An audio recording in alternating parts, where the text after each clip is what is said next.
Thank you. 2 minutes starts now. Can we do that?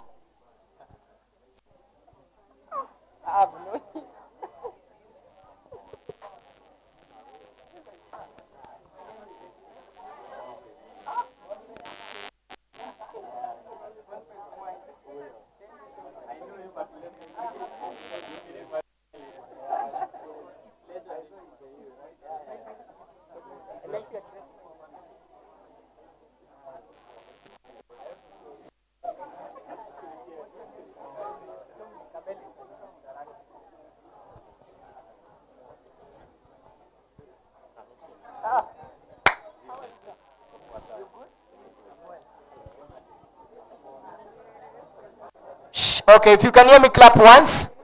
If you can hear me, clap twice. If you can hear me, clap thrice. Mingle, mingle. So move around the room. Next 1 minute. Mingle, mingle. If I say mingle, mingle, you say mingle, all right? Mingle, mingle. Mingle, mingle. No, keep moving. Mingle, mingle.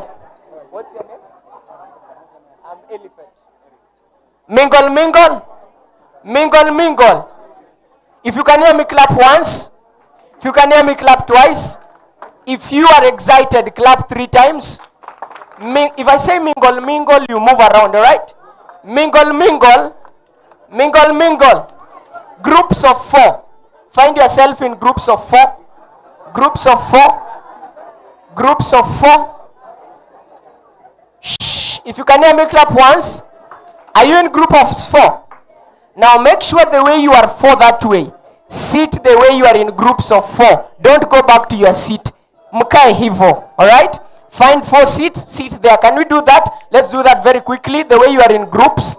Sit that way. Forward. Kaeni mbele. Kaeni mbele. Sio nyuma. Tokeni nyuma. Tokeni nyuma. Njoni mbele. No, you people are not in. Are you in the same group? Okay. Groups of 4. Okay. Songa mbele. Songa mbele. Let's move forward. The way you are, 4 of you, just make sure you hold each other, move forward. Amazing, amazing.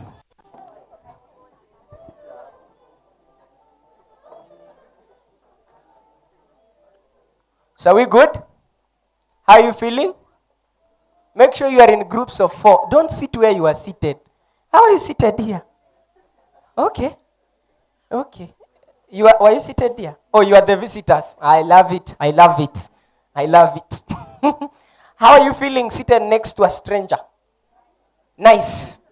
I love that response. All right, that was amazing. Now, the reason as to why I wanted us to sit that way, mkikaa wenye mnajuana mnapiga story sana. That's number 1. Number 2, remember your network is your.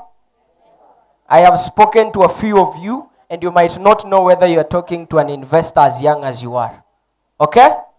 So bank on that. But now, ladies and gentlemen, welcome to the afternoon session. Ask your friend, are you ready? Now give your friend a high five. In your groups of 4, just give each other a high five. A high five. Ask them if they are ready. Are you ready? Turn to the neighbor at the back. Give them a high five. Are you ready? Are you ready? Are you ready? Amazing. Now if you can hear me, clap once. If you can hear me, clap twice. And if you're excited for the next session, clap 3 times. Now all attention on me. Thank you so much. Now, ladies and gentlemen, this is the second part of today's sessions. In the morning, we had a very brilliant session where we had preparing the future of workforce. Preparing the future of workforce. And of course, we had different speakers. We had CPA Hortensia Kanio, who came in as the first speaker. Dr. Nathan and Dr. Kimutai also came in. And after that, of course, we had an amazing session by Dr. Fred Spotter, who summarized it all and took us to what we need and how do we do it and how do we face challenges when they come, right? But right about now, I want you to buckle up for a power-packed session. Tell your friend, a power-packed session. A power-packed session. So we are going to take around 45 minutes maximum around these, and of course I'm going to introduce these amazing speakers and an amazing moderator. All right, so I'm going to introduce them in an order in which I am guided by what I have. All right. So, ladies and gentlemen, I'll be inviting on stage. On stage, I'll be inviting a lady who has committed herself to ethical leadership and future-focused finance practices. Secondly, is an expert in risk advisory, ethics, and AI-driven forensic audits. And not least, this is not the last one. Actually, she is a fellow of SCCA and part of the SCCA Kenya Advisory Committee. Ladies and gentlemen, with more than 10 years of experience across Africa in fraud investigation compliance, and as we were seated somewhere, she told me that she's looking for those people who has extra lot of money. So if you know you are working fraud, we are coming for you. Ladies and gentlemen, allow me and help me welcome this lady, a forensic and risk advisory professional, none other than FCCA, Christine Ombaka, on stage. Help me welcome her, tafadhali. You can take the farthest seat. Thank you so much. Next on stage, allow me sandwich them, all right? Allow me do some sandwiching. Do some what? I'm going to welcome on stage a man who is known for integrity-driven strategic financial leadership, strong in financial reporting, investment analysis, and regulatory compliance. He has worked with leading institutions such as Office of the Auditor General, Saiton Investments, African Union, and United States-based ICAST. With a 7+ years of experience in finance, auditing, and taxation, a finance and compliance expert, help me welcome on the podium SCCA Newton Wambugu, everybody. Let's appreciate him as he comes on stage. I must do him some sandwiching, all right? Some what? Sandwiching. I know, okay. Grab some water, sir. I think you should also have some water. You should also have some water. You know what I'm talking about, right?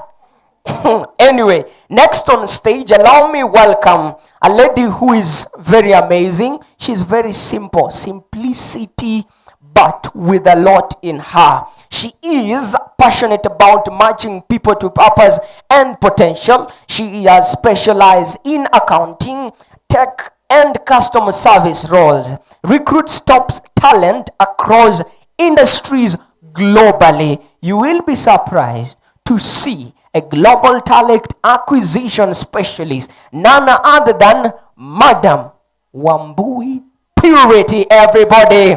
Welcome on stage. Yes, and lastly, whom do you think I'm welcoming on stage? The one hand? It shall be revisited. We have to revisit that part. How can you say the one and only? Allow me welcome on stage. Okay, my gadget is misbehaving. Pray that B&K does something very great. I buy a big gadget, right? Okay. So allow me welcome on stage a lady who has inspired many at her young age, and she is the first woman president of the Association of Students who are Accountants, ASA KU, third year finance student at Kenyatta University, CPS student, Aspire Leaders Program graduate from Harvard Business School. Hello. Hatujamaliza. Campus Director, Millennium Campus Network, United Nations Academic Impact. Ladies and gentlemen, with all love, all care, and all some sense of, gist, she said she was nervous, comrades. She was nervous. I want you to help me remove some nervousness out of her, right? Help me welcome on stage Ruth McKenna Munini, everybody. Keep on appreciating her. Welcome. Keep on appreciating her. Let's tell her she got this. Tell her you got this. You got this. You're better than what you think. Hii mambo anaweza, si ndio? Hawezi vaa red, avae black, hizo yote ni potential. Alright? But welcome on stage. You're looking forward towards having an amazing session. And of course, it's titled, the panel is all about bridging the skills gap from degree to desk. How many of us are undertaking their degree courses here? Don't worry. How many have graduated? How many have graduated and have jobs? We are in the same boat. We need answers. But anyway, welcome so much. Okay. Thank you so much for this opportunity. So we are going to have a panel discussion, mostly student-oriented.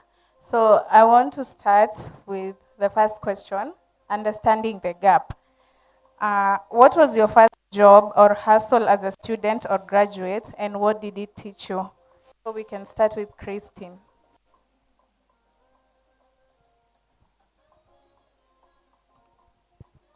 Good afternoon. So my first job was at a Big Four audit firm.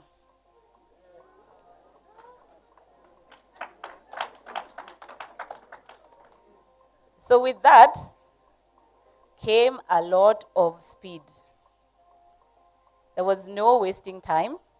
You had to be alert all the time. You had to be ready to deliver when called upon, and you always had to grow the extra mile. What did it teach me? The importance of having attention to detail. One of my first mistakes was when I was working on an Excel document, and in that document, when I was told to calculate the total figure was already at the bottom. But what did I do? I went and summed the entire amount. The effect of that is duplicating the total amount, and it was money. So can you imagine when you're told what is the total cost and you're going to give it to a client, and it's double what the amount it should be? Everyone was going crazy. Since that day, I will check, recheck, and double check before I submit any information. So lesson to you, please, attention to detail. Hi guys. For me, my first job was not in the Big Four. It was actually a very small shop. I was doing it for pro bono. I was not even getting paid. But I can say the biggest takeaway from that was learning the discipline to just show up. I understand that many people, especially the young ones, you may get a job and after 2 months, after 3 months, you're tired, you don't want to go again to work. So I was able to get the discipline to show up every day and learn new things every day. Hi guys. So my first job was at Kenyatta National Hospital, and I didn't want to go there. I wanted to go to KPLC because they were paying 25,000, but Kenyatta was free. I didn't want to go there. I just wanted money. But then one of my mentors sat me down and asked me, "What do you want?" And I sat down and was like, "I want to gain skills." And so I went to Kenyatta Hospital, and my first mistake was writing an email with no warm regards. And the director was like, "Oh, that is not professional." And from that, I learned that I need email etiquette. I need to write emails professionally. So I want you guys to learn how to write emails like you're writing them to President Ruto. Okay, thank you so much for that. My first job was in a high school, but it's the participation that counts, right? Yeah. So the second question, from your experience in accounting and HR sector, what are the most critical skill gaps you've observed between recent graduates and entry-level job requirements? Okay, as a HR, I have discovered is that working with accountants, most of you are introverts. How many would agree with me? Yes, most of you are introverts, and the gap that I have noticed is that you don't know how to express yourselves. Yes, you might have the QuickBooks Online and desktop skills, but you don't know how to express them. So if I ask you, walk me through your experience with QuickBooks Online and desktop, you'd be like, yes, I have skills in QuickBooks. What have you done with QuickBooks? Reconciliation? And I'll be like, what else? So you need to understand that it's not only doing it practically, but if you want to get a job, you need to present yourself. So where I work, you have to do a 1 minute, 30 seconds video talking about yourself. And you don't want to know how hard it is to look at the camera, looking at yourself. Yes, you know you're beautiful, you're handsome, but you don't recall the skills that you have. So you have to sit down and ask yourself, do I really know QuickBooks? And then you retake it. Oh, I forgot Oracle. Oh, I forgot I have experience with Sage. What do I have to say about Sage? So we have communication skills gap. We also have digital literacy gap. Do you have experience in Excel? So one of the tests that I will walk you through is an Excel sheet test. You have to do it practically. As much as it is virtual, you have to take me through a 30 minutes test, and I will ask you, how did you get this figure? Are you able to explain it to me? Hi guys. For me, the biggest gap that I always see as a division head is that, yes, when you hire in someone, you expect that they have experience and they have the skills. But when we get there, when they actually come, there's a difference between knowing and doing. You may think you know, but you haven't actually done it. So once you start doing it is when it translates into your growth, the upward mobility that someone is going to get from adding value to a particular division or company. Something else is, yeah, I think it's just that.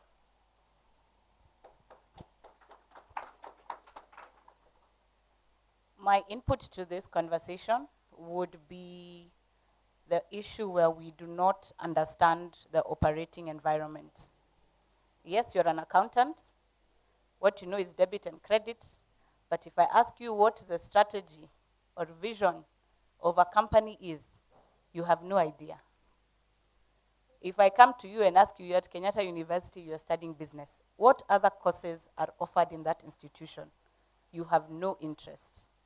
It is important in this market to understand your environment. Always.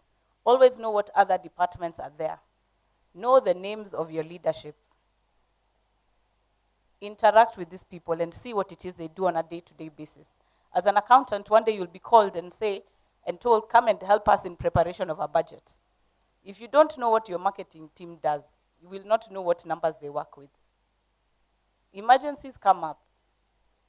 If you don't understand the risks your organization is faced with, even the risks of you being a student studying accounting, you will never know what to do next. So it's very important to understand your environment, always think ahead, and talk to leadership where necessary. Thank you. Okay, I can see we are all surprised by what Madam Purity had said. Take note, she's a global star. If you want to work in Bayer or UN, to her. Okay, the next question. In your opinion, what are the top practical skills every finance and accounting graduate should have before entering the job market? Okay, first of all, you need to have digital literacy. What I've talked about Excel, you need to know what is QuickBooks all about, what is Sage all about, and you also need to have good communication skills. I know we communicate, but how do you communicate professionally? How can you talk to a CEO when you are presenting yourself? Let's say, for example, you are in need of a job, yes? Or you're looking for a job. How do I approach a certain company with my CV? Yes, what is in my CV portrays what I have done. But what I am looking for as a HR is not what is in your CV. So then what am I looking for? I'm looking for the skills that you have. And what are these skills? IFRS and GAAP. How many of you understand what GAAP is? Okay, what is it? Great. And where is it used? Mostly. Yes, but mostly in the US. So in Kenya, we use IFRS, but in the US, they use GAAP. So if you want to go globally, you need to understand which countries use what. Yes, if the US use GAAP, you need to understand the standards, the principles. This is generally accepted accounting principles. You need to understand them. How are they integrated? How do I use IFRS in Kenya? You do not need to understand this after school. You need to understand it now. And you need to get down. One more thing I would like to add, go through different job descriptions and understand what is this they are looking for that I do not have. If you don't understand what QuickBooks is, go to YouTube, go to ChatGPT. They are your friend. Google is your friend. You need to be proactive. For me, I always insist on two things, especially for an accountant. You should be very, very, very good in Excel. I don't mean the additions and the subtractions. I mean the analysis, but from VLOOKUP to HLOOKUP to XLOOKUPs. Because sometimes I'm going to give you data like 1,000 sheets, and you need to analyze it within 2 days. How are you going to do it if you're not good at analysis? As much as it's an entry-level position or anything, you need to have these skills. And that's why someone was saying that alikuwa anatumwa chai. It's because there's nothing else you can do. And okay, I didn't mean it in a bad way, but you get the gist, right? Yeah. And also accounting softwares like QuickBooks, Sage, Oracle, and the most used accounting software in the world is QuickBooks. And I'm actually part of the team that also trains people on QuickBooks at BNK.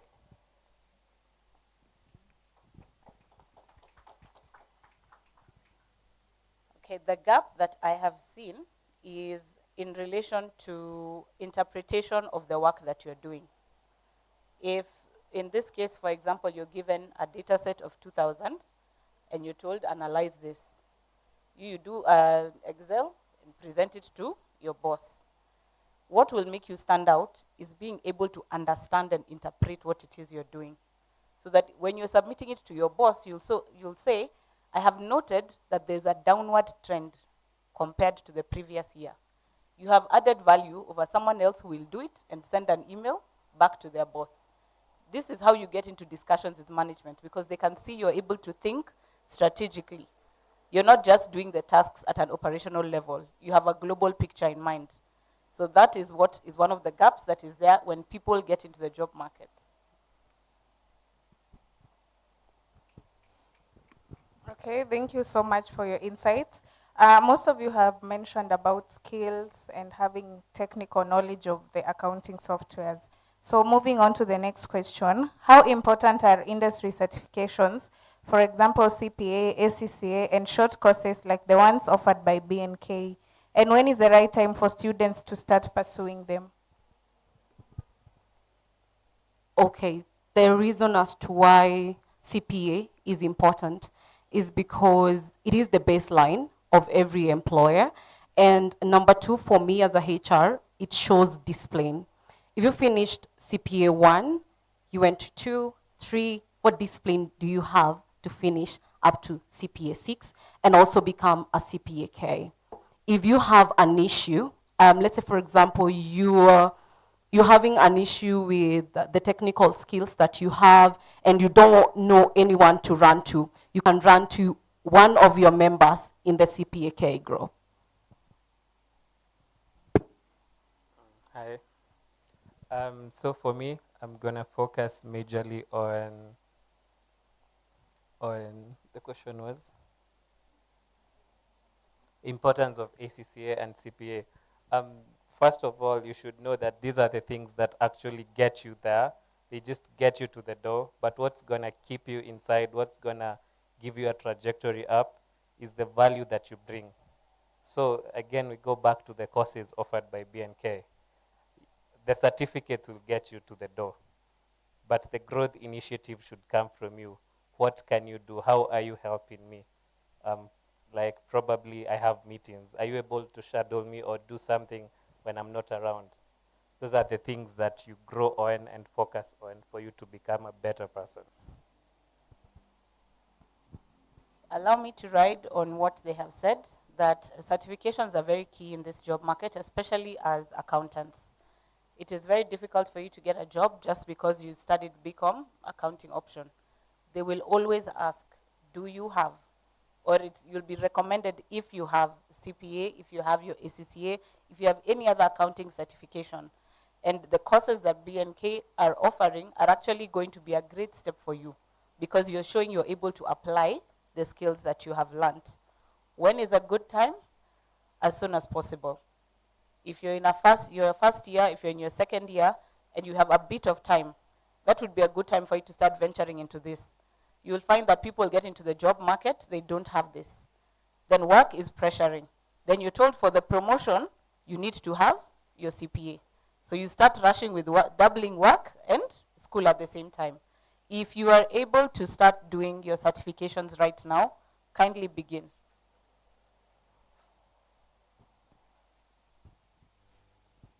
Okay, thank you so much. Maybe I can give a brief story about CPA. So in the beginning of the year, I prepared my vision board. So nikaandika hapo, complete CPA. And I started calling myself CPA Ruth McKenna. And then April ikafika. I did not do the exam. I postponed it because I saw they were clashing with KU exams. Now, right now, I don't introduce myself as CPA. I just call myself Ruth. So for those of us who have postponed CPA exams, let us start, as well as the BNK courses. They have given us a discount from now to June 10th. So let's take advantage of that. Moving on to the next question. How can students start gaining experience while still in university, even if internship and attachment opportunities are limited? Okay, one way is freelancing. Go to Upwork and look for maybe a short project that you know that you can manage. If you have bookkeeping skills, that is easy. You can start doing freelancing or maybe a remote work that does not need 6 years of experience, 1 year of experience. There are those who are ready to train you. So please go out there, go on Google, look for those EMEA jobs and those that are remote. And then another thing, do short courses. Let's say, for example, in database, do SQL, yeah? Understand what is Power BI, because again, we are dealing with data. So if you can upskill by doing those short courses and also freelancing, when maybe you are on long holidays, I am sure you're able to do that. Please send yourself out there. The worst that can happen to you is a no. It's not a death sentence. So go for it. You can do it. For me, I do take an initiative-based approach, especially if you don't have an internship, if you don't get a job, it does not end there. You can start volunteering. I started, the first job I had, I wasn't even getting a salary, but it helped me gain experience, build a portfolio, and become a valuable member in the society. And then after that, you gotta show it. You gotta go to your LinkedIn, you gotta show people what you've been doing along this time or across this particular period. And finally, you can also take courses like the ones we are offering at BNK. Someone mentioned that it's going to give you 2 years of experience of someone who's been working as an accountant in just 6 weeks. So it's typically, we didn't have these things during our time, so it's a very good thing, and Purity here can attest to you. So I'll leave you with one parting shot. Whatever you lack in opportunity, you can always get it as initiative. It's your own personal initiative that gets you where you want to be. Your network is? Your network is? That's what you need to know. You'll find you have family, friends, even your colleagues here who may know someone who knows someone who can give you an opportunity. But if you do not air that you have a need, that you're looking for an internship, that you're looking for an opportunity, they probably will not know and will not know how to help you. Next time you're going for a family gathering and your relatives are there, have you asked any of them, even if it's a biashara at the side of the road, can I come and help you? The idea is to learn. We will not sit here and say, all you have to do is send emails to big 4 companies, to all these blue chip firms, because that is what you want. If you want to start and get experience, start from your network. From there, you'll be able to grow very easily. To add on that, check on your English. If you want to work with clients in the US, then your English needs to be, if not American, like deep American accent, at least a communicative English, yeah? Leave your Kenyan accent. I know I'm a Kikuyu, yeah? I'm a Kikuyu, I can say, riris. But I try not to do that because I know where I want to go. If you understand where you want to go, please upskill also in your English, not only in your skills as an accountant, also in your English. You don't want to communicate here in Kenya only, you want to be global. If you want to be global, upskill in your English. Actually, funny story. The first time I had a meeting with Purity, I actually thought she was white because I hadn't seen her. And then she set up a virtual meeting. And when she joined, I was like, okay, as we wait for Purity, we can talk about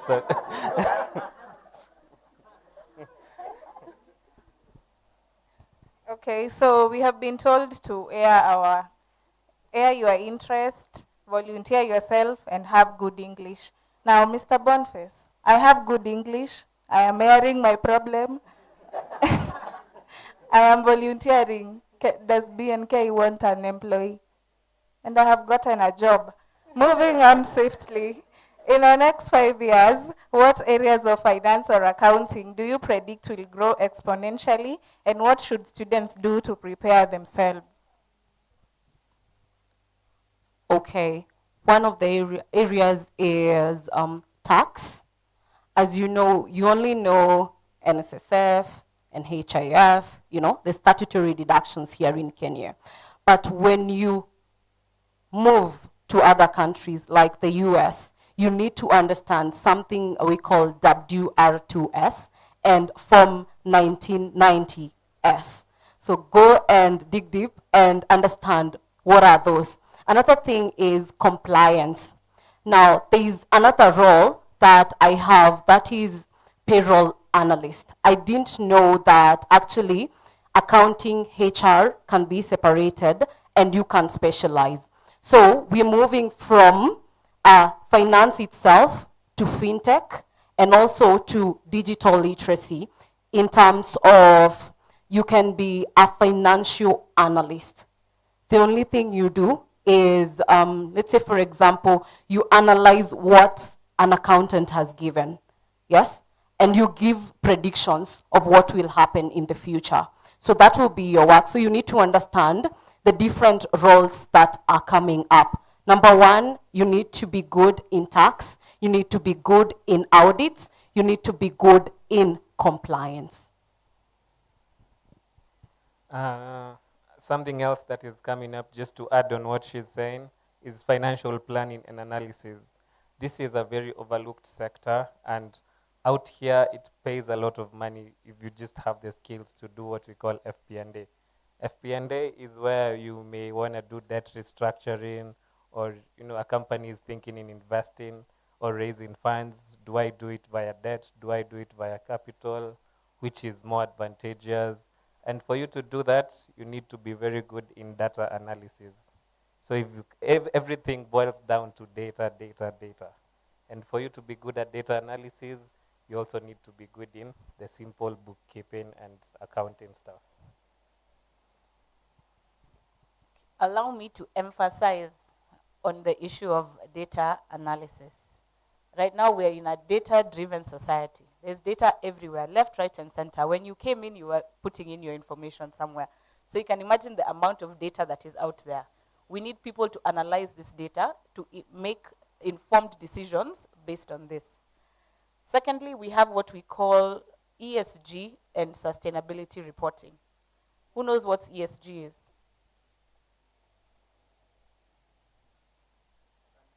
Yes? Yes, that is correct. The world, the globe is going green.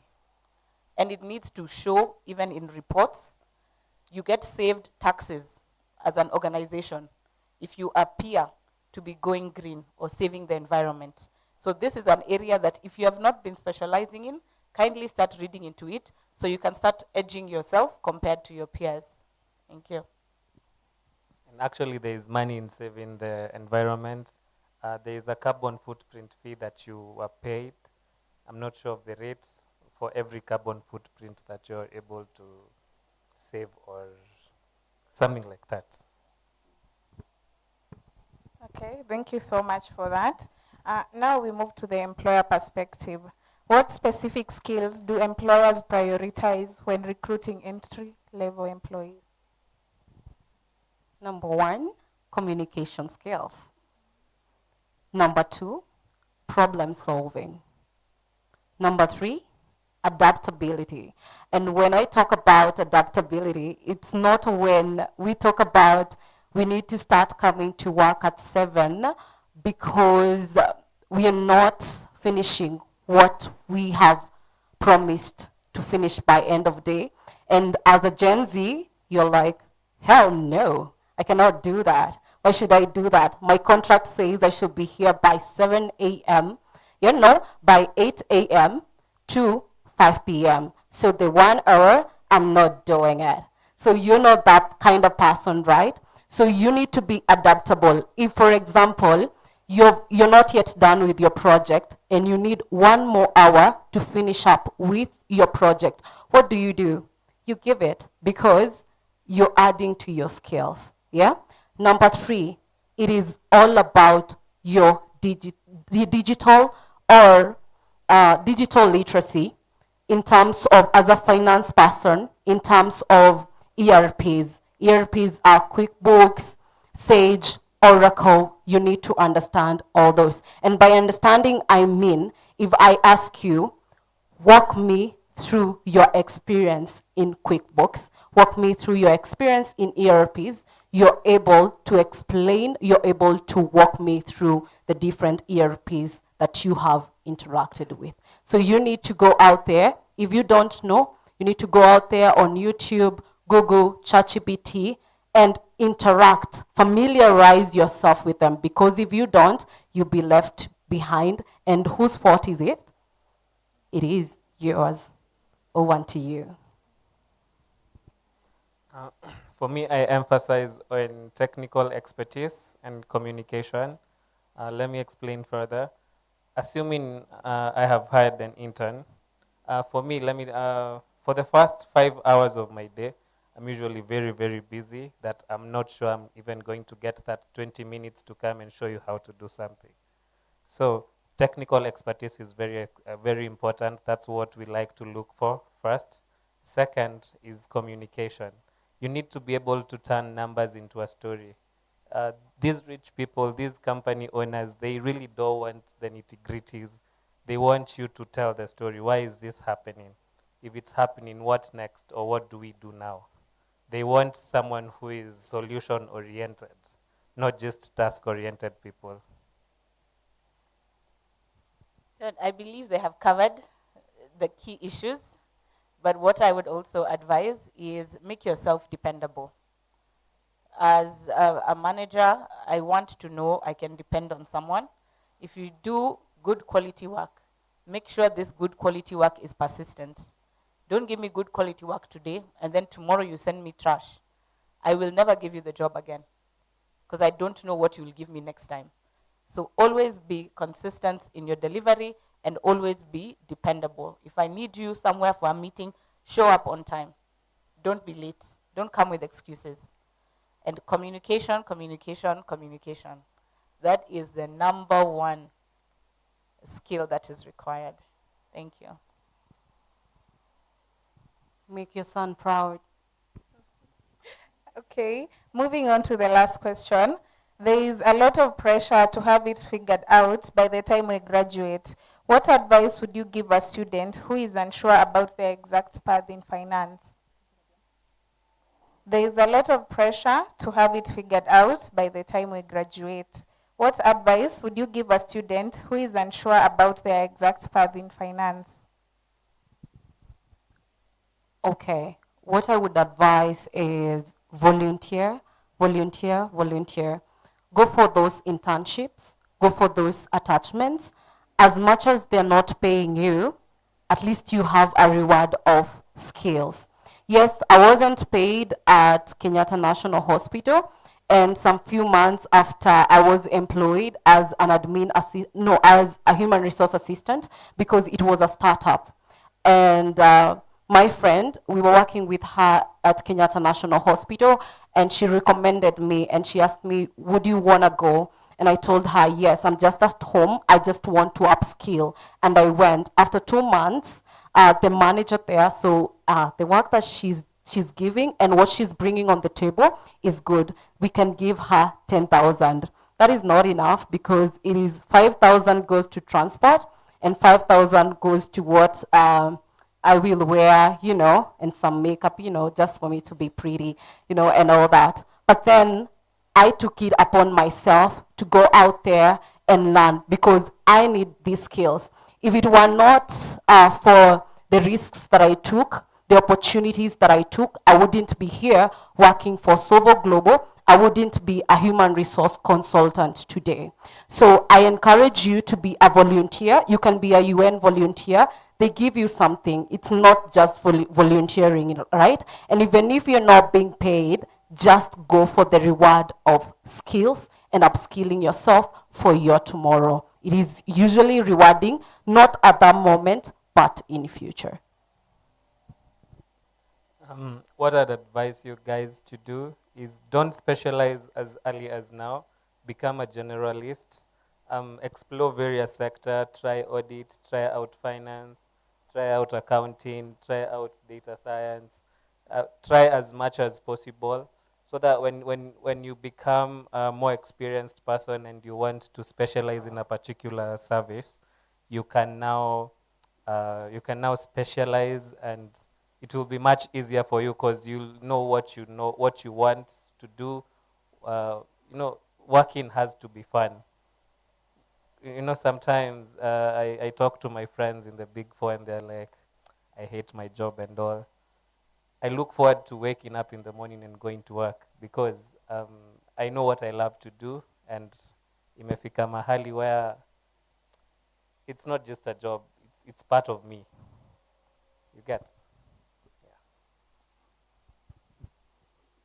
I would want to understand, why are you unsure about what you want to do? Just from this room, you're all studying accounting or have some background in finance, accounting, or audit. Do you know the type of job you want? How many know? Show of hands.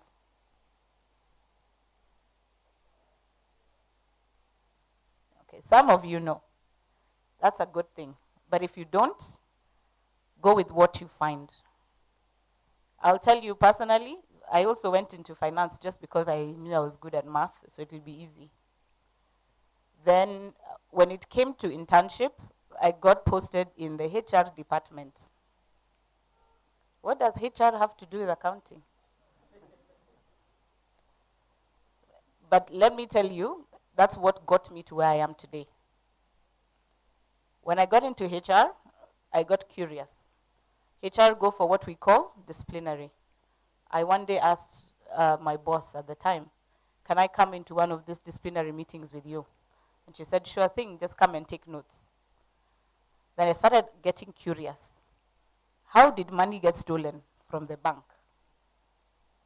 With that, I developed interest in investigation.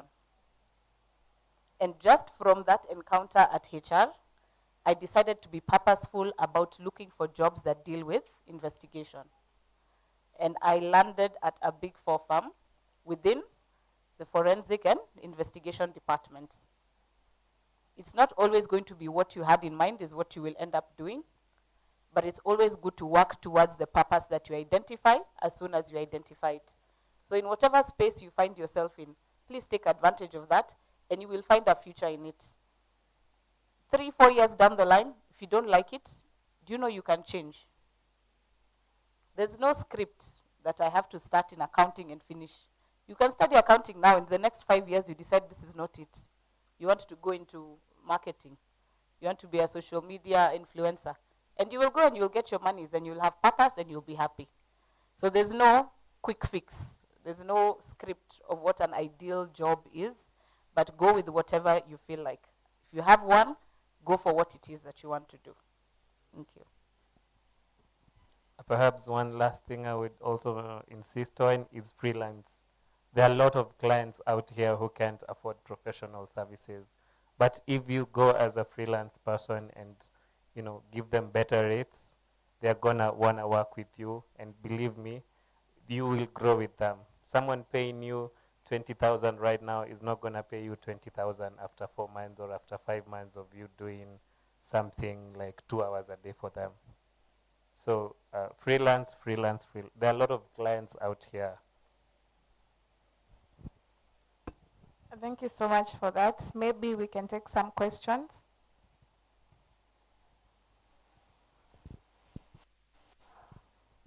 Okay, so I don't know, but you'll allow us to do this as you be ready for the questions. We are supposed to have the keynote address from Mr. CPA Boniface Mwangi, because he's supposed to leave. Then after that, if you allow us with your permission to take the questions after, is that okay? Thank you so much. Let's appreciate them. Let's appreciate them. Let's appreciate them. You can do better than that. Did Ruth do Did Ruth do good? Did Ruth do good? Do you know it's her first time? I know you didn't know, but appreciate her. Appreciate her once again. Appreciate her once again. Thank you so much. You can take your seats aside as we get the keynote address, just as I introduce him on stage. Let's appreciate them once again. Let's appreciate them once again. Let's appreciate them once again. Amazing. I don't know your takeaway, but my key takeaway was, guys, we got to be solution providers, not problem solvers. Okay? The statement being proactive means you have to see a problem before it appears. All right? Now, as we wait for Mr. Boniface Mwangi to come on stage, I think he's coming back. I don't know what's your takeaway, but take the next 1 minute to share with your friend what's your takeaway. Just share it with your neighbor. What's your takeaway? Let them tell you their takeaway.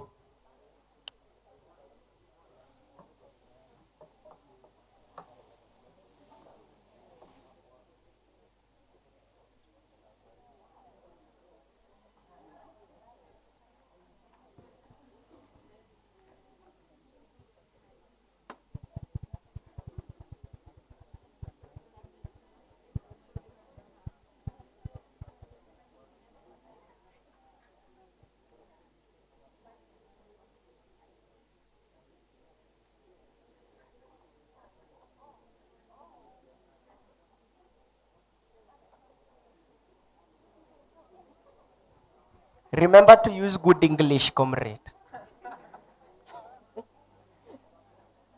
Remember to use good English. All right? Remember to use good English. Anyway, thank you so much. If you can hear me, clap once. If you can hear me, clap twice. And if you're amazed and surprised with the response of your neighbor, clap 3 times. It seems some of you are not surprised. Are you all surprised or amazed with the response of your neighbor? Is it amazing?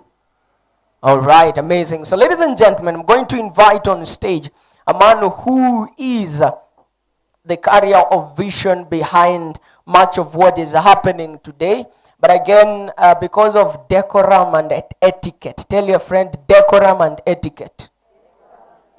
Allow us, just give you a glimpse of who he is in the job market and also in the consultancy space. He is a managing partner at Boniface and Kale Auditors, CPAK. That is, what is CPAK in full? Okay. The rest of you keep quiet. What is CPAK in full? What? No, you are leaving the other K. Huh? Somebody said certified, hey, accountants of Kenya. Why? Okay, yes. Certified Public Accountant of Kenya. Is she right? Is she right? Are you sure? No. No, she's not right. She got it right. Okay? Yes, right is not her name. But anyway, let's keep going. Apart from that, his professional background, education, Boniface holds a bachelor's degree in business administration, accounting option, and postgraduate diploma in tax administration from Kenya School of Revenue Administration. He is currently pursuing a master's in business administration at University of Nairobi, further enhancing his knowledge and skills in business management. Do you want to know about his certifications? Let's get it rolling. As a certified public accountant of Kenya, she got it right?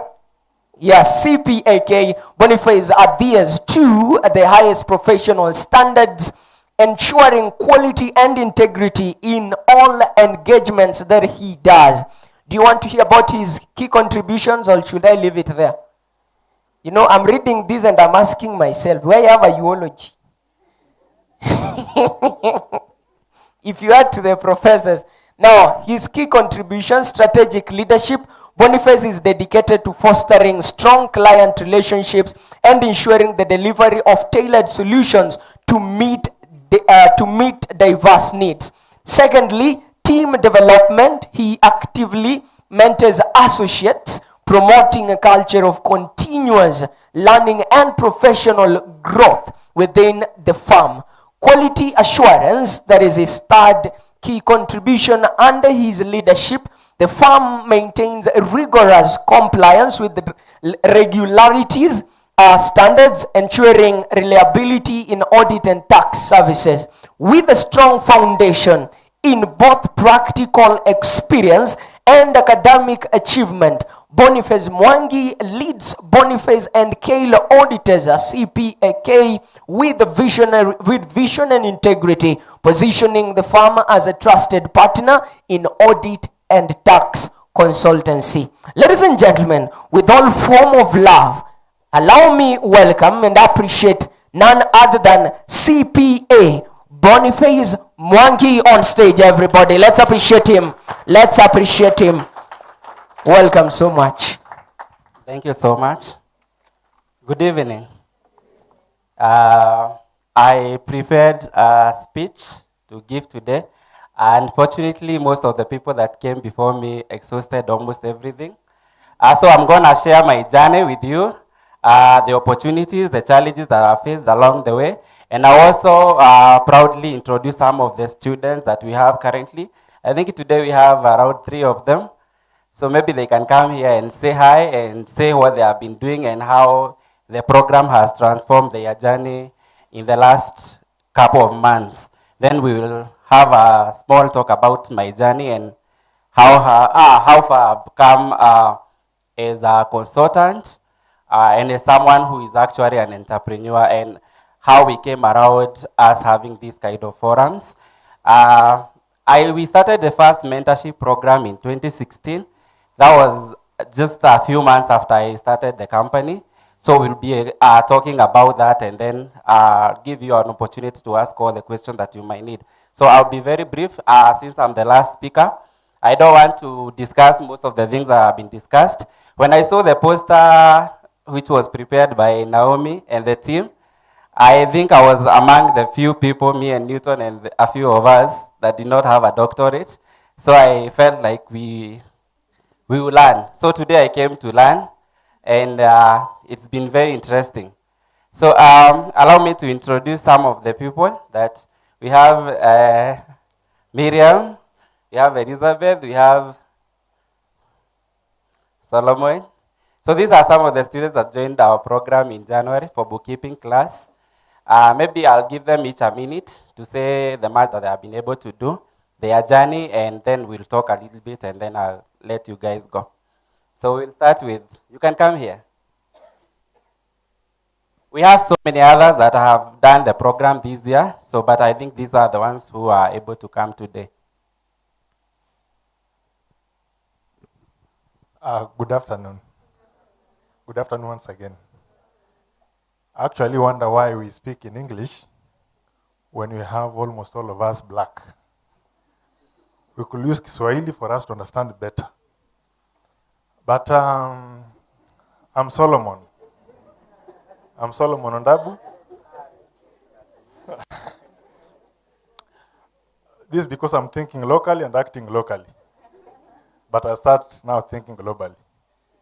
I joined Boniface and Kale on January, or in January, and actually I was not like this.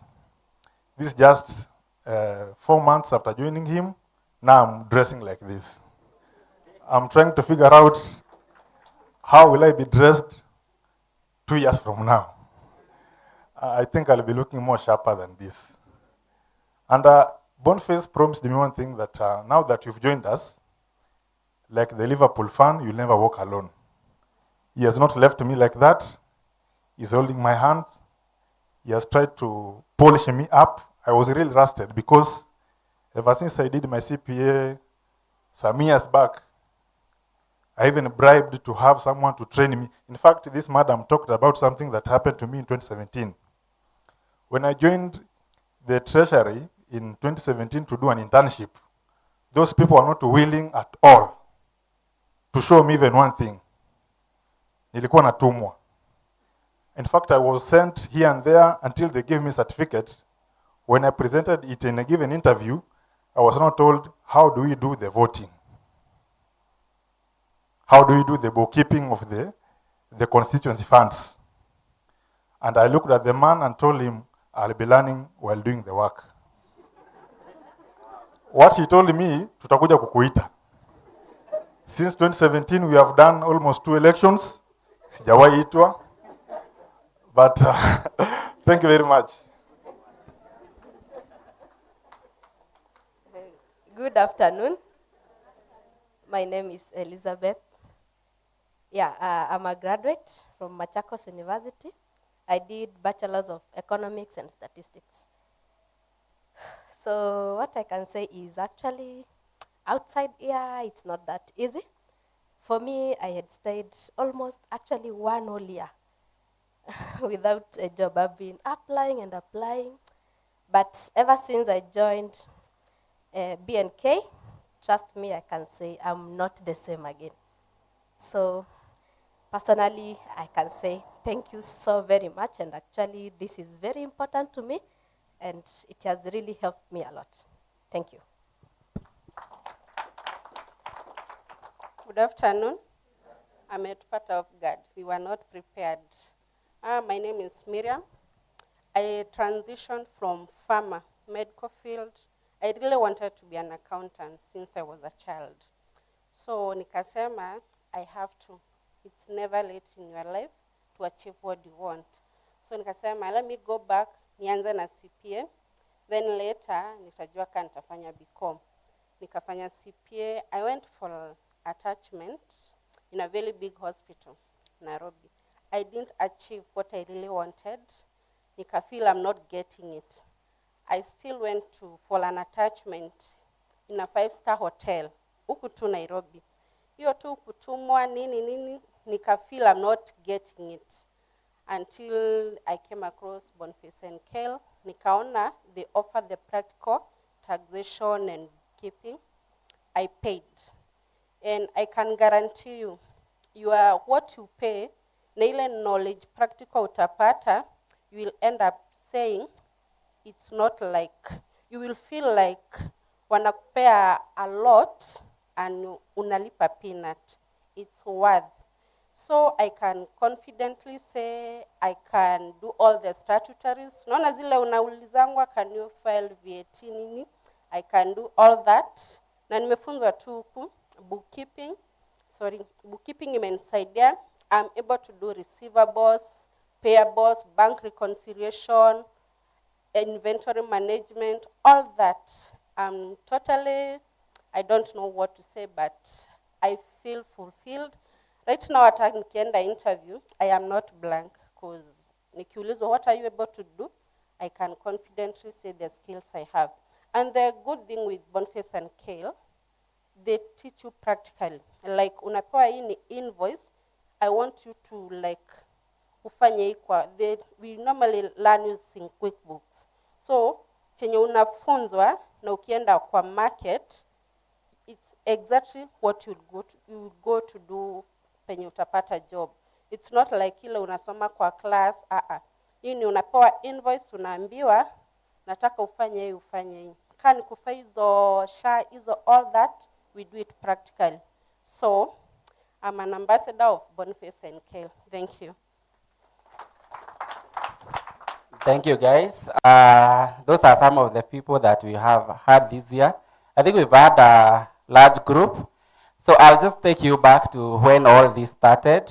I graduated in 2014 with a bachelor's degree in business administration, accounting option. That time we used to be admitted at the Jomo Kenyatta University, but then it was Mombasa Polytechnic University College, which was at JKUAT. So if you look at our profiles, most of those times we were never proud of, obviously, Polytechnic. So we used to put JKUAT in our LinkedIn profiles because we didn't want to be associated with polytechnics. And by the way, guys, that time, cutoff points to go to the university was 68 points. So you can imagine you've worked hard, you've gotten your 68 points, and then you just find yourself at a polytechnic, because that's what it was. And I remember me and my dad went to the school, and I regretted immediately, because Mombasa Polytechnic that time, I think Mombasa Polytechnic and Fort Jesus hivi. Ilikuwa imepakwa rangi, ilikuwa imechapa, alafu tumefika hapo kwa gate, soja hata wajachanua nywele. And then obviously when we were selecting the course, that time we used to have joint admissions board. That time KUPS was not yet. So we used to select our courses at University of Nairobi. So obviously that was the only university I had come across. So when I'm going to Mombasa Polytechnic, I know I'm going to a university. And then kwa gate unapatana na, you know. And my dad was very disappointed. In fact, he never used to tell people where I went. He didn't want to say. So I graduated in 2014, but by then I think we had already gotten through the 5 stages of grief. We already had accepted that we are from a polytechnic. So by the time I was clearing, I already had updated my profile to Mombasa Polytechnic. By then, by the way, it became a university before I graduated to Technical University of Mombasa. I don't have a lot of complaints. I stopped to complain because we could hear some of the complaints from the graduates, from the students from other universities. They are missing marks, they are missing classes. And for us, I think we were only 73 students in our class. And it was so easy to interact with our lecturers and everything. So it was so easy for us. I was a class president and also a departmental head for 3 years. And during that time, we were able to network seriously within the industry. we could be able, personally, I could be able to bring the people industry to come talk to the students. And unfortunately, for accountants that time, the demand was not very high. But because we had different specializations, we had accounting, marketing, and human resource. And through the network that we were able to do that time, I think only maybe 1 or 2 people by the time we were graduating who did not have jobs. Personally, I had a job before I graduated, and so are most of the people we started with, because for small classes and the kind of networking we were able to do that time, it became so easy for most of us to get jobs. Because me, I graduated December 2014, but then I had gotten a job in August 2014. I already had a job as an associate in a company called Macmillan Woods Global. It's a state farm based in Mombasa and Nairobi, and that's where I actually started my career. So I would say, going back, I wanted to be an entrepreneur, so I didn't want to get employed. And also, that's also another thing that really pissed my dad, and he almost cast me. I think that's why my first business failed. Yeah, it did fail after 6 months, because immediately I cleared campus, I set up a small bookshop in Mombasa. With the small savings I had to do business and not do accounting stuff. So the business failed after 6 months. Obviously, now I had to go and look for work. And for me, I usually tell people, I think I've been lucky enough, because after my business failed in June, by August, I already had a job, and it was very simple because I just shortlisted the companies I wanted to work for and the kind of skills that I was looking for. Because there are some people here who knows that I told them, okay, biashara imeanguka, I'm going back to employment, but I only work for 1 year. And I really wanted to work in a company that will give me the skills that will set me up for 1 year. That I knew. So when I came and I got the job, I had already given myself timelines. That once I get there, I really need to do the most I can and get myself out of that place. And Newton also happened to be a recommendation. I recommended Newton to my former employer because we are still in good terms so many years down the line. What was that? 2017, I recommended him to my former employer because we are still in good terms right now. Whenever I say a word about our students that I want you to employ this guy, it is so because I know the kind of impact that I left there for that 1 year. And even to date, even right now, if I call him and I tell him I want A, B, C, D favors, and since I left there, this year marks 10 years. But we are still good. I know whenever I say do this and this and this, so easy. Partners, we are still good. We still talk. But I think they forgave me when I lied to them that I'm quitting the job to go and get employed by my father, who had a small shop in a hotel. Yeah, of course I had to lie because now they were so attached to me and it was a problem. So now when I was doing the research on the company that I wanted to work for, the first place was PwC is a big company. Deloitte is a big company. So I used to ask myself, how old were they when they started these firms? All of them, I think the ones that you're calling big four. I realized that most of the people there were 23 years to 25 years. And you can go and do your research. The Deloitte you see and the PwC and the Ernst & Young and KPMG, most of those firms were started by young graduates, people like you who are just cleared school. And obviously that used to give me a lot of courage. So when I started to work at Macmillan Woods for 1 year, my first task was to challenge myself. That time the Nairobi office was small. We only had 4 clients in Nairobi. So the Ace Associates is now called Ace Associates. They have a whole building in Mombasa, a whole floor, I think 5 floors in Mombasa named after the company. But now I got a job when I was in Mombasa, but now they were opening an office in Nairobi. So I decided, okay, I want to go work in Nairobi because there are no clients. I want to learn how to start a business and grow it. That's what I wanted. So, and these guys, Mombasa is cheap because I think that time bedsitter we used to pay 3,000 in Mombasa. And I think transport that time, the maximum used to be around 30 shillings. So now they're asking me, are you sure with the 15,000 paying you're gonna be able to survive in Nairobi? Then I tell them, fine. I think I'll be good. And I think for the people I've interacted with, I showed them an email where I was asking for a pay rise after only 3 months when I was still an intern. And my boss insulted me because he couldn't understand how you asking for a pay rise within such a short period of time. But guess what? I've told you, when I went to the company, I wanted to see how do you grow a company? Are you able to attract clients? Because now for me, I knew I wanted to be an entrepreneur within a year. So I really wanted to accelerate the whole thing, know how to get business to the company. And now when I wrote the email in January of 2015, yes, that's the time I joined in September and then I was asking for a raise. I justified my pay rise and I said, I joined this company when you only had 4 clients. Now you have 13 and I've brought in the 9. That's the email I wrote to them.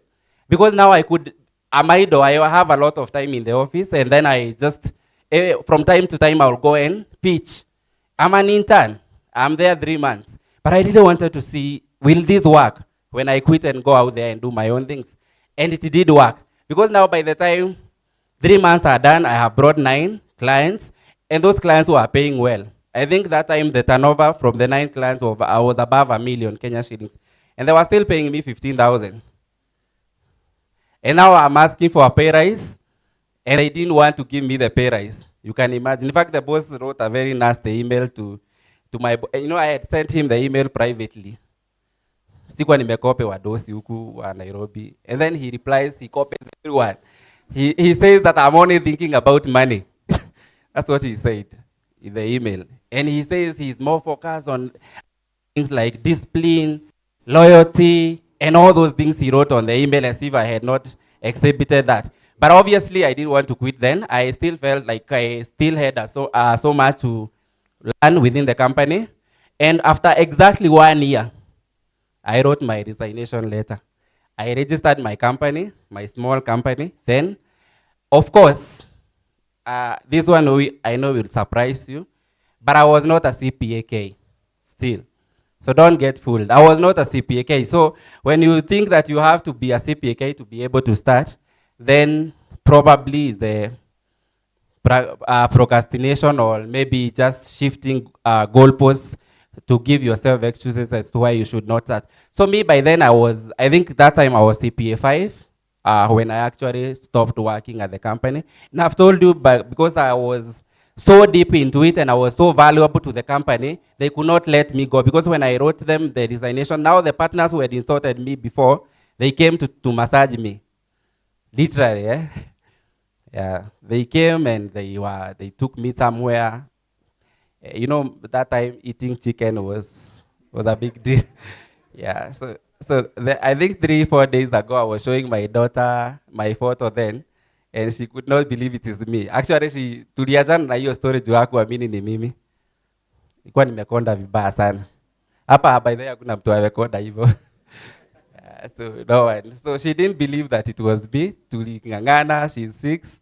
Tulingangana, but she didn't believe that it was actually me. And that was me who was now approaching clients. Nimechapa kiatu imejaa vumbi. You know, you have to walk through Nairobi. And yeah, I don't know how I convinced them, but I did. So when I quit, now the bosses are coming to Nairobi. They are asking me, how much do you want? Now we can sort you out. Hey, we've seen the... I tell them, no. Unfortunately, I would have wanted to stay, but my dad's shoe business is booming. Yeah, it wasn't booming, obviously. So I tell them, my dad's business is booming, and I want to just go and help. And he's very sick. I hope he forgave me. He wasn't sick. So I quit. Interestingly, they gave me another contract, part-time, for around 4 or 5 months. I still continued to work for them, but at my own terms. I never used to go to the office. I worked for a bit. And then I realized these guys are still making me work a lot, and I'm supposed to grow my business. So around March the following year, I decided, you know what, I'm quitting now for real. So nikaachana na kazi. Because wananipea kazi mingi, sasa I am not even able to go out there and market my own business. So around March, in fact, I blocked all of them. Block. So agenipata kwa simu for some time, but in one block after like 2 months. And we are good. We made peace.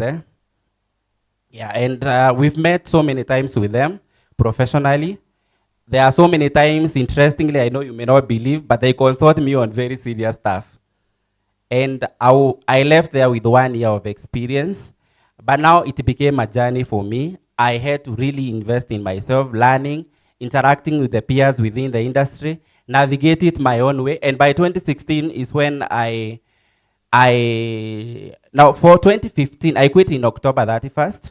So in 2015 November, I was able to get my first client who paid me, I think, around 500 shillings for the work that I did then. But I helped them apply for a loan. They wanted to expand. They wanted a dealership with Tata.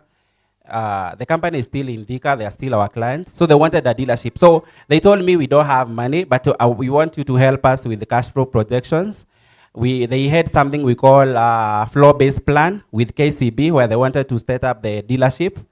And the Tata had given them a lot of conditions as to what they need to fulfill before they actually get the dealership. But they did not have money. So the owner told me, can you be able to help me get a loan? And we don't have a lot of assets to back it up.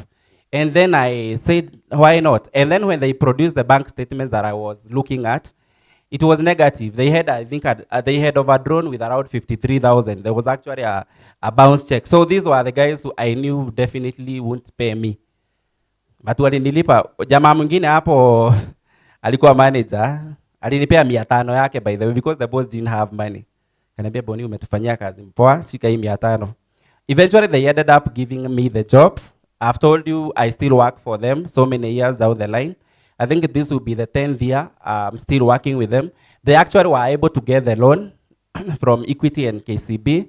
They bought their first pickup to be able to carry the materials, because they were doing bodybuilding and they were also dealing with spare parts from Tata. So they were able to actually get that, and they started paying me well. The second client was another Canadian company, and that company, they paid me 66,000, and I used to go there twice a month. And you can imagine now, from 20,000 that I was being paid at the company to now making almost 80,000 after a month or so, and you can imagine the excitement. So in 2016 now, those were the only clients I had in 2015. So in 2016, now I decided to hire some people now because I'm a boss. So we advertise. But we don't have an office yet. Hatukuwa an office. So we advertise, but then hapo Roasters kulikuwanga na offices zenye tulikuwa zinakodishwa per day. You pay some money. So we advertise and people are coming. I think we had like 5,000 applications. Na hiyo time nazisotia kwa bed sitter huko Roysambu. I love these guys are so hopeful. Yeah, wanajitayarisha. I can imagine most of them used to have sleepless nights preparing for interviews with someone in a bed sitter. And by then I think I didn't have a bed. Yeah, I think I didn't have a bed. So nazisoti nimelala chini ya mattress, the laptop. Then people came for the interview. A lot of them, by the way. And yeah, we went there, walipanga line the whole day. Because I was the CEO and the HR.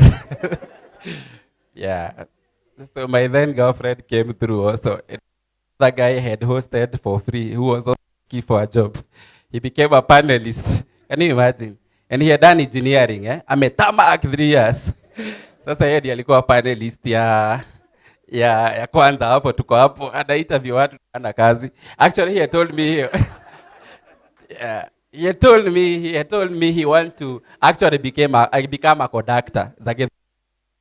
Can you imagine? And then those are the guys we had in the panel. Yeah. And these guys were qualified, masters, and they were in suits. Hiyo time tumepiga to go past ndio huku kala zisionekane. Yeah, we hired the first person. She had a first class honors in economics, and she was also a CPAK. At that time I was not a CPAK. Yeah, but I was ambitious. So she came in, we hired her. Yeah, only then she realized that we don't even have an office. So yeah, tutakuwa tunasimu. Yeah, and she came in and we worked for her for around 2 months. But that's then the time now I realized that there is a problem in the market and so many people are actually qualified and the level of desperation that most graduates have out there, because I could imagine, I've told you the whole experience. I'm there, I'm sorting out the applications in my bed sitter, and then somebody is so hopeful and they are actually fasting. Some of them I know they went to Heaven's Gate to pray for work. Now I'm also there. Yeah, so we realized, okay, there's a problem. And that's the time now I decided, okay, once I settle, I'll start a program where I'll be able to give these guys some skills that can set them apart, so that in as much as you wait for opportunities, you have some skills that you can actually use and get yourself somewhere. And that's the time now after 2016, I think April, when now the lady came on board, I decided, okay, we actually got an office later, so guys, don't msinihurumie sana. I think after around April, May 2016, we actually had an office. So, but tulikuwa tuna recruit January, yeah, 2016. But we got a very small office in Gara. We used to pay 11,000, the three of us. Na tuliwahi fungiwa mara mbili. We were sharing, three of us, 11K. Tulifungiwa, tulikuwa tumepata barua za auctioneer. So I think ziko tu mahali because we couldn't pay 11K. But wasn't a problem. I was joking with someone sometimes back, nikiwaambia venye sauti za caretaker zilikuwa zinanipea nightmares that time, because jamaa anakuja kukuamsha 6 ulipe rent, na hauna pesa, alafu kuna mfanyikazi anagoja salary. Can you imagine? Ndio pia alipe nyumba. Yeah, it was bad. So in 2016, we started trainings where we started now having the program that we are having.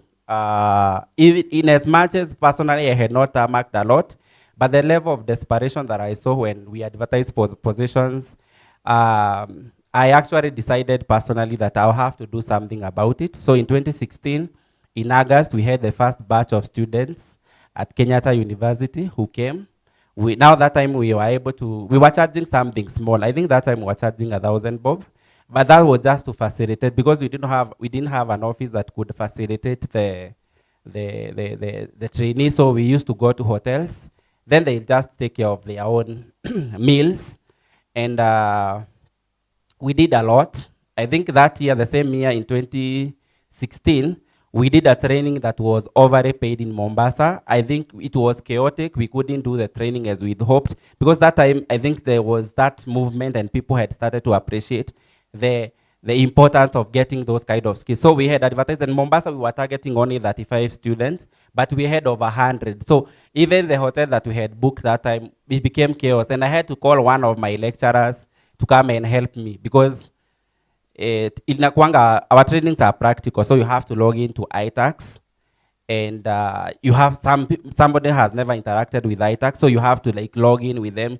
Huyu amelog in, amelog out huyu mwingine, and it was chaotic. Actually, I had now to call my former lecturer to just come and help, and that was 2016. That's the time now I realized that actually I'm doing the right thing, because I could see the impact that the same was having. And there was this group of people I like telling people, the guys who are from, I think, Mombasa Technical then, who came and we interacted, and then they went and formed a chama and they started consulting. Wakaanza kuoffer tax consultancy services. Then they were jobless for quite some time, and then wakashikana after the training. They said, okay, you know what? We're gonna start this as a chama. So tukipata client tutakuwa tunamcharge, let's say if 3,000, so wewe unakula 2,000, 1,000 tutakuwa tunaweka kwa chama. And then we'll be lending that money in case you have your own personal project. And later on, a couple of months later, they told me that they have been able to get Mombasa, Mabati, rolling mills for some consultancy work. And I was so impressed. And now that set up the journey for what we actually do. I became CPA in 2017 because I had some experience that I had accumulated along the way. So by the time I was clearing CPA, I immediately, on May 2017, I actually became a CPAK.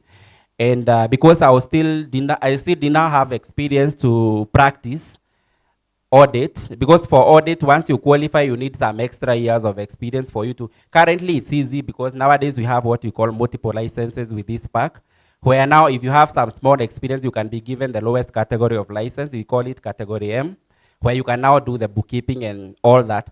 That time it was not possible.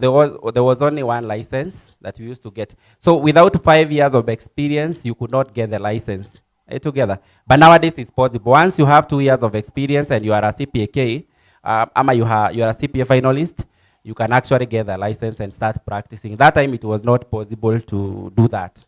So you had to, but now what was possible then, you could get a license from Kenya Revenue Authority to practice as a tax agent. So I became a tax agent in 2017. Immediately I became a CPA together. So I started practicing kidogo kidogo, but interestingly, I know guys, this will sound like a motivational speaking of sort, but that's the year, guys, I bought my first car. Can you imagine? In 2017, I bought my first debt-free, guys. Brad knew it was a KCN. Yes, KCN 067H. Yes, that was my car, and that was the first car. So I'm just saying that it's possible to, and I know because there was a guy we used to work together. Hata ulimwacha huko, Alex. Oh, really? Alex, did he have a car? He did not. Huyo ndiye niliacha huko, unaona. Na alitoka tu juzi, hakuwa na gari. Mimi nilikuwa na gari. I'm just saying that now for me that journey was, it had its own challenges, but that's the kind of journey personally I've seen. If you look at our social media, fast forward, I'll say, we stopped offering the trainings after COVID-19. In 2020, we've not been able to do what we are doing currently. We paused from 2020. But then when we restarted the program last year, Naomi came on board, and I told her to try and contact some of the people that had gone through our programs. And most of them are very successful. We had trained over 500 students by the time we were closing, and we had amazing stories. You can go check them out. We sampled a few because we had a lot of requests from some of them to be featured in our program. We had a few, and most of them, I think over 95% are self-employed. They did not seek jobs. Are you together? They did not. Because number one, as long as you have the skills that an employer wants, you can manage your own time. You can run your own schedules. You can enjoy the freedom that you want. And there is no better time than when you are young and you want to enjoy yourself. Hiyo time 2017 ilikuwanga tu road trips, you know, guys. Wenye wanajua. Ilikuwa uko na pesa kidogo na made, you don't have to worry about hangovers. Right? Yeah, it used to be interesting. You don't have to worry about it. So it was very interesting. So this is the journey that we've gone. We've been able to handle over 500 students along the way. For those of you who will go to our Facebook, I know most of you are not in Facebook, but if you go as way back as 2016, you'll see that we are actually doing what we are actually saying that we are doing. And we've been able to see the kind of impact that is happening with most of the people that went through our hands.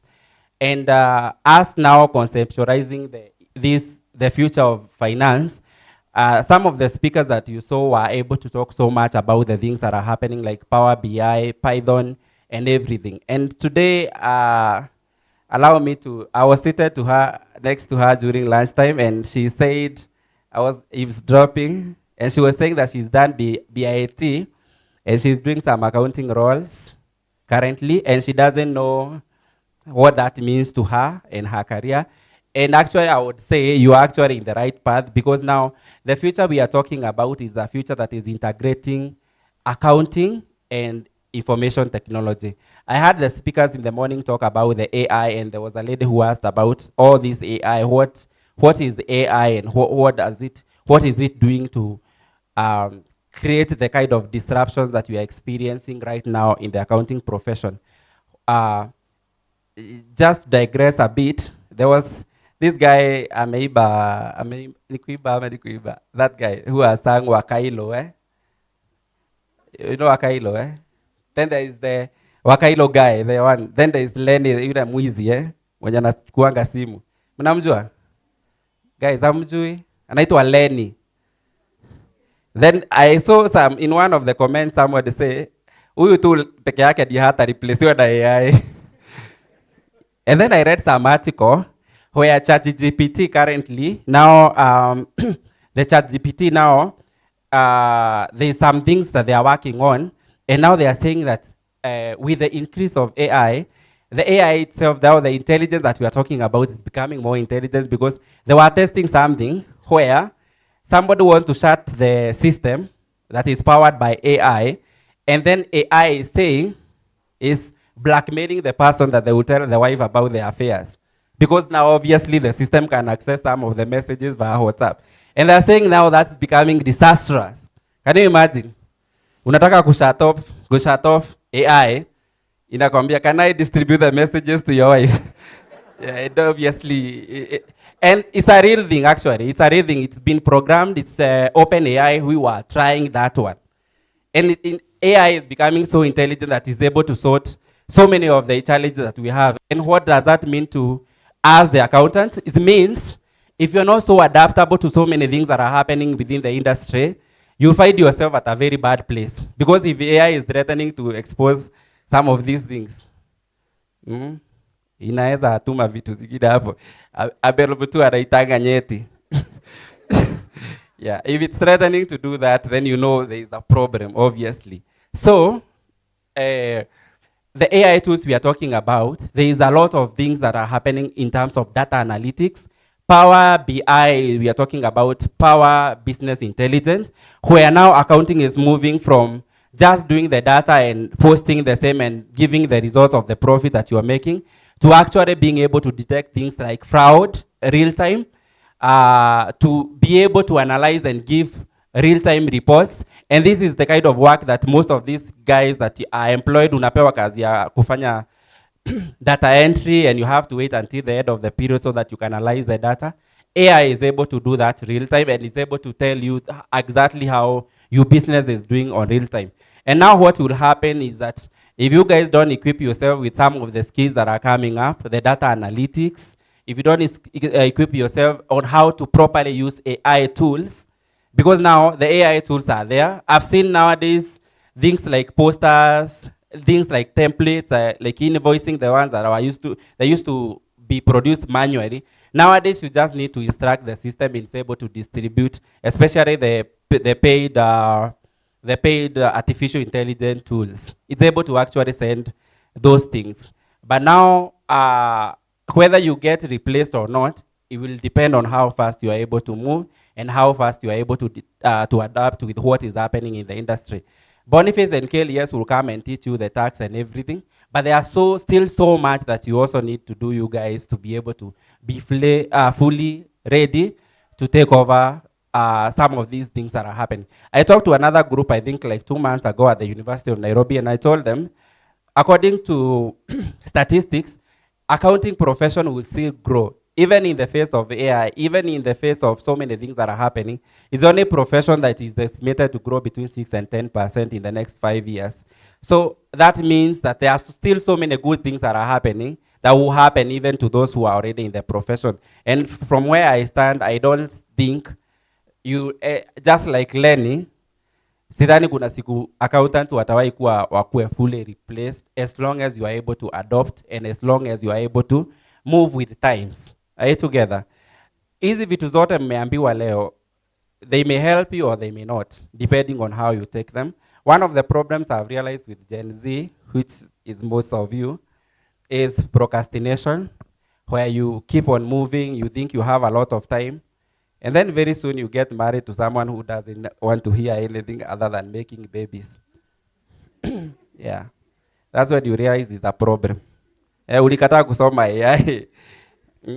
Unaona tu nini tunaitanga aje tu memo kwa ofisi unataka kujua kama mmefutwa kazi. That would be a very devastating times for all of you if you're not ready now when you have time. When you have the opportunity and the time to be able to do so much for yourself, this is time now you want to what do we call it? Beach watch movies, unangoja itoke ndio hiyo weekend yote uko na pajama tu na popcorn, sio? Na njugu. And then umemaliza shule, alafu unaenda kwa Eastpark website, audit firms in Kenya. Unarusha Boniface na anaziangalia tu. Akipita. Alafu wewe uko tu uko ushago unakuwa disgrace, sio? Watu wenu wanaanza kufikiria ulirogwa. Yeah. Sema, ama ni yule auntie yetu alikuja graduation. Ndio maana kazi haipatikani. And wataendelea kufikiria hivyo juu sasa utakuwa broker wa electronics Luthuli Avenue. Thank you so much, guys. We have trainings, as you've seen. We have trainings. You can talk to Naomi. We also offer internships programs. Like in January, we had around 10 students. We usually have a classroom setting where we have files, proper files. There we don't tell you to wash the office. We teach you skills that will actually get you out there, get you enough confidence to actually approach someone and tell them that, guys, I can do this. And when you get to that level, because for me, I go to CITAM, and we have so many forums where professionals meet. And I've seen at times like guys get jobs within the forums. You just say, guys, I'm an accountant. I can do ABCD and I have these skills. I'm looking for a job, guys. And it's so easy.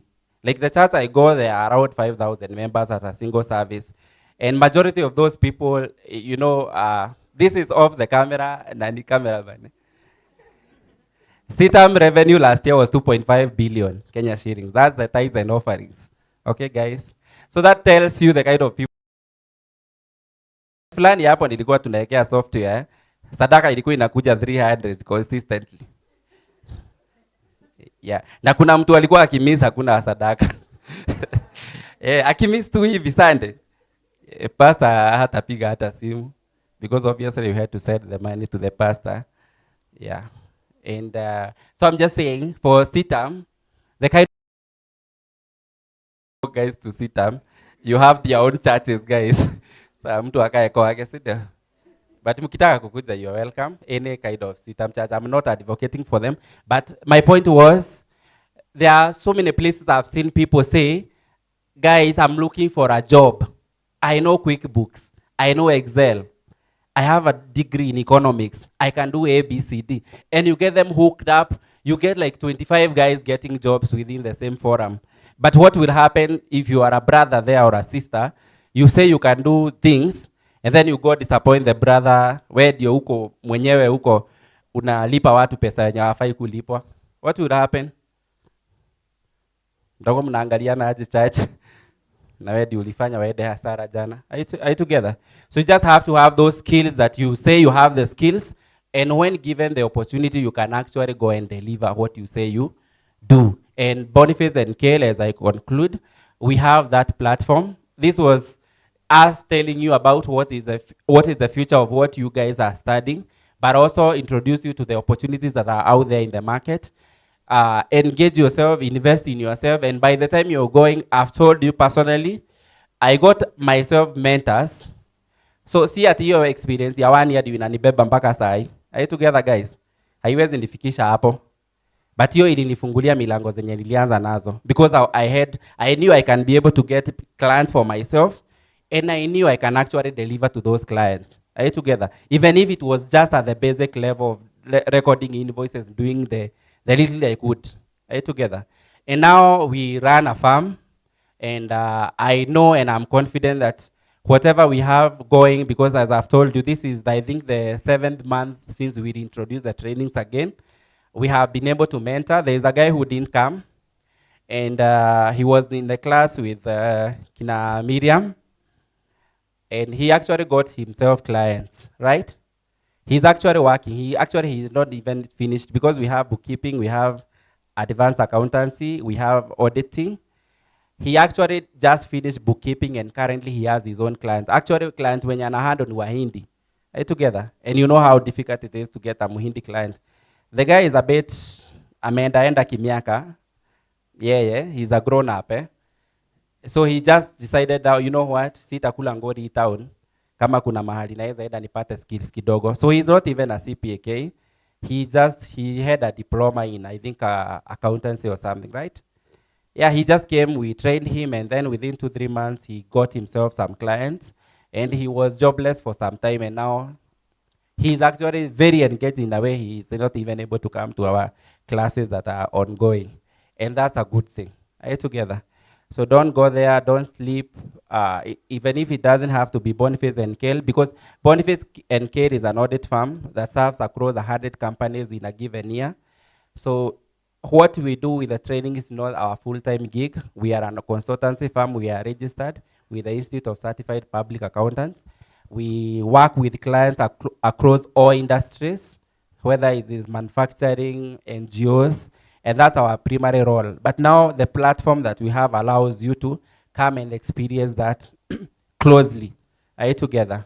That's what we do, and that's my time, guys. I've enjoyed talking to you. Thank you for coming. I am sure we'll be seeing each other around. Yes, and may God bless you.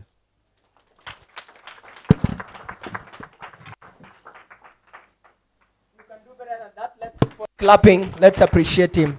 Let's appreciate him. Keep on appreciating him. Wow. Thank you so much. An investment in self gives the best dividend. Can you tell that to your neighbor? Now tell that neighbor this one again, that you don't have to be great for you to start. But you only need to start for you to be great. Never despise humble beginnings, see? Watu ambao tumegraduate juzi juzi mshaanza kulia. Have you tamaked? But anyway, thank you so much. That was very inspirational. Thank you so much. Be blessed. And may the God I serve, I know you also serve the same God, take you to more higher places. I was talking to Naomi, and we were making an agreement, but we'll look at it into deep details. Yes, so thank you so much. So right about now, because of time, allow us just go to the gifting. I know you are also very exhausted, right? Who is exhausted? Then you can go home, we remain. But anyway, on a light note, is anyone exhausted? Okay, who wants to continue? Okay, who didn't eat dessert? Mwezi sema. Lakini tukisema come down there, you will come, all of you. But you'll add the rest at home. Okay? But anyway, all that said and done, thank you so much, CPA Boniface Mwangi, for such amazing sentiments. They were really, there was so much inspirational. So right about now, we want to go to the giftings as we gift, but before we gift our guest speakers as well, let's go to gifting. At that point when I said, make sure you scan here, just comment anything, do the hashtags and anything you think you can do, follow the pages. Some of you didn't take them seriously, right? But right about now, we're going to award these amazing people who did so and are going to go home with branded materials from B&K. That is Boniface and Mwangi. Boniface and? You people are good. You people are good. Thank you so much. Mutakati your part. Thank you. But anyway, on a light note, we are going to award the following. So we have the chosen star. Where's the chosen star? Let's appreciate this man. So he followed. Come forward. Njoo mbele tafadhali, njoo mbele usiogope. Muda huu ni wako wewe, jionyeshe hapo. Sawa.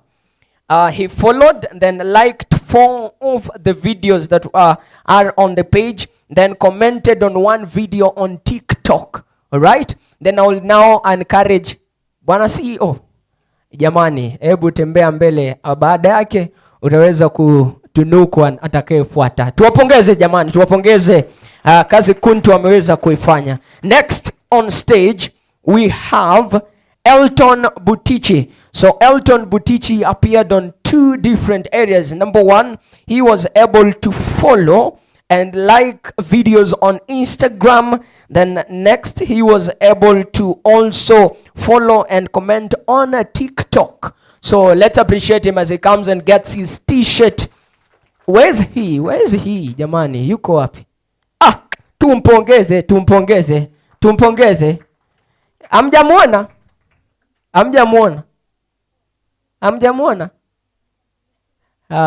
This Bwana si atamwekea hiyo, but you can keep waiting there. Thank you so much for waiting. Thank you so much. Can you appreciate our CEO? Can you appreciate him? Thank you so much, sir, for waiting. Next we have Shadi Kinywa. Shadi Kinywa? Shadi Kinywa, you'll have a pen. You'll have a pen. Thank you so much for, commenting as well. Let's appreciate Shadi, jamani. Tumpongeze. Tumpongeze. Huh? I will advise you, you are addressed according to how you dress. He has long hair, but the way he has kept it, superb. Jamani, naipenda. Tumpongeze tena, tumpongeze. Next we have Winnie Akoth. Where is Winnie Akoth? And let's appreciate Winnie Akoth, jamani, tumpongeze. That's my friend from the Lake Region. Lake Region. Let's appreciate her. Tumpongeze jamani, tumpongeze. Tumpongeze. Alafu wa mwisho tutakuwa na Lucky Rale Kiriri. Lucky Rale, alo.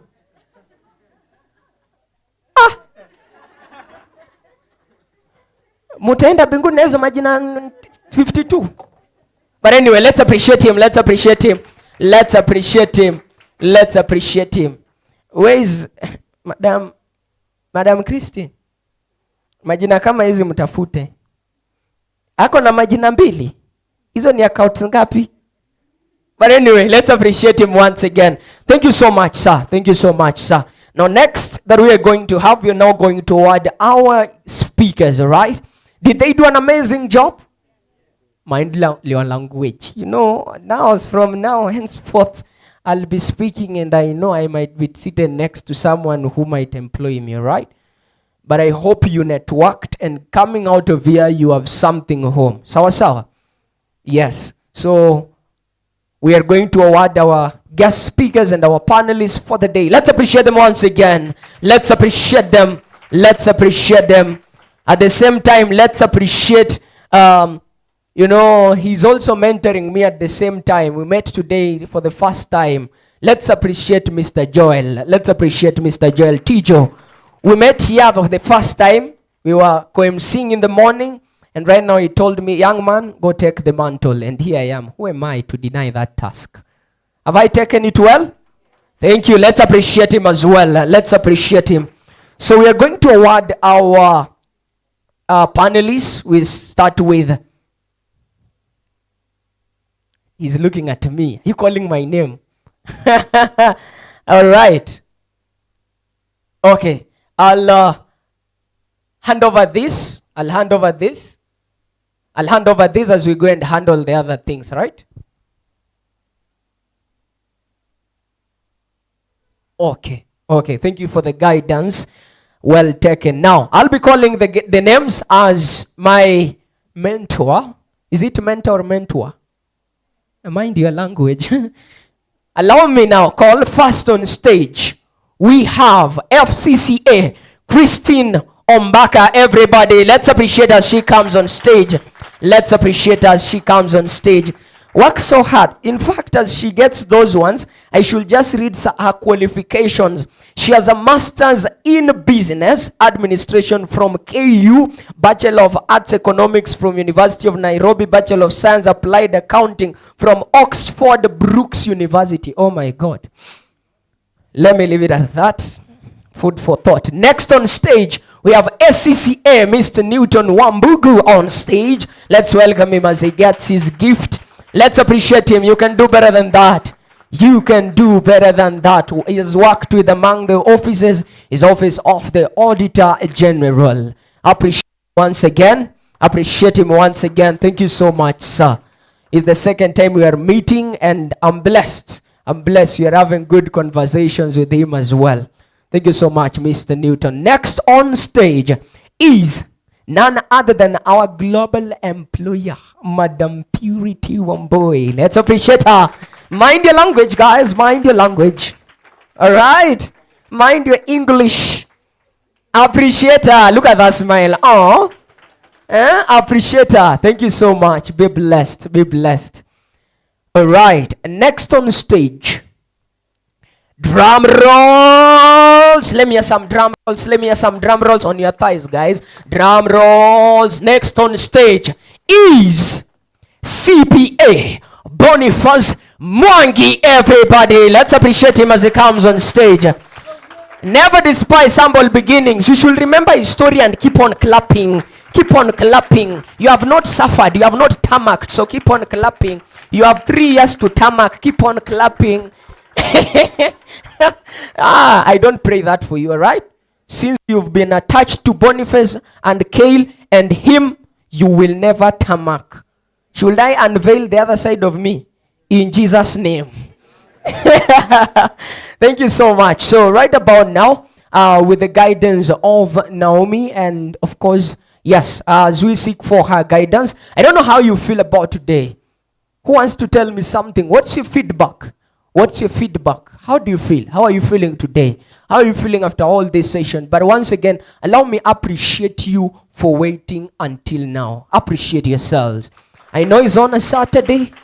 Some of us came from places on Friday night with hangovers, but you decided to come here. Appreciate yourselves, girls and boys.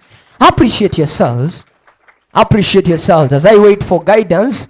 All right, as she comes, allow me welcome her by this. There was this Chinese fighter. Who can remember him? He is Guru. Bruce Lee. Thank you. Bruce Lee once said that I do not fear, not in its exact context, I do not fear a man who has 10,000 kicks, but I fear a man who has trained one kick 10,000 times. And so do I say, and of course they will agree with me. I do not honor an audience of 1,000 men who are not ready to inspire others, but I honor and respect an audience of 100 people like you who are ready to inspire 10 others to make it 1,000. Thank you so much. Let's welcome her on stage. Let's appreciate Naomi. Let's appreciate Naomi, jamani. Tupigie makofi. Unaona mavazi yake leo, alikuwa anasema, jamani, there are standards where your gifts introduce you to men. This is gift. Let's appreciate her once again as she finishes this off. Thank you so much. Wow. Hey, Elifat. I didn't even know for a moment there if he was talking about me ama kuna msichana mwingine alikuwa nyuma yangu. But wow, I hope all of you are leaving this room as informed and as inspired as me. Ama niko peke yangu? Yeah, glad to see that. I keep saying that I really wish I had such opportunities presented to me during my time when I was, nasema ni kama ni mzee. I'm not that old, guys. Okay, I'm not old at all. But